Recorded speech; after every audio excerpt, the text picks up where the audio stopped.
former foster youth of 21 years.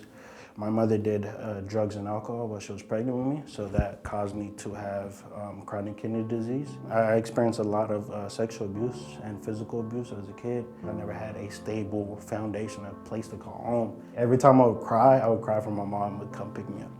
You know what I mean? Even though I had, a foster mom, that didn't feel like a mom,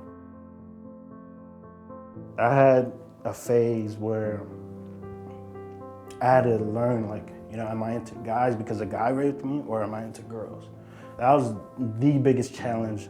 I was told, foul, super foul names, being afraid of judgment, am I gonna get kicked out of my foster home because I reached out and I told them, yo, I need help? That actually happened, I would move foster home to foster home and just, being homeless a couple times. I've been homeless about 5 times. I think the first time I experienced homelessness was at 17.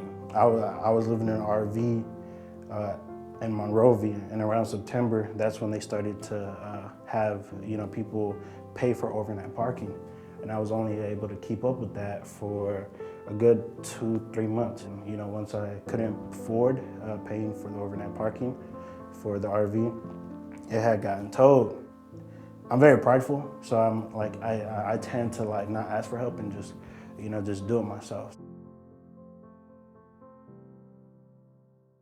I ended up, speaking up, and I took that risk and spoke up. And, my mentors, they connected me with Miss Lay here in a Dream Center. That's when my whole life changed for the better. I have housing, I have a place where I can meet really dope, individuals and really heartwarming individuals, Miss Lay and just everybody around campus, walking by hey, good morning, hey, good afternoon. Going to get, three free meals a day, that's a blessing. Me saying that's a blessing is beyond an understatement, Me having my own room, where I could really cool down and relax and really experience, and transition, from my own place on, campus of the Dream Center to saving up to getting my own apartment. And now I have this habit of, a good habit of chores. I have this good sense of budgeting. I have this sense of community here. School is something that I'm really pursuing. And Miss Lay was like, hey, do you need a tutor?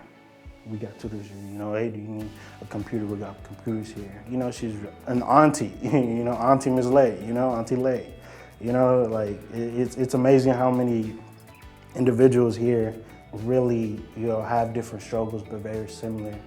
And it's crazy because a lot of people would let the hardest of struggles harden your heart and make your heart stone. But everybody here, it's crazy because a lot of people experience, drug addiction to, different, scenarios, and everybody here is really heartwarming and really respectful. I never was very religious until now. A lot of foster youth that are in the program, and off the jump, they don't really agree with it. But once they start to hey, open up your heart and try it, best decision ever.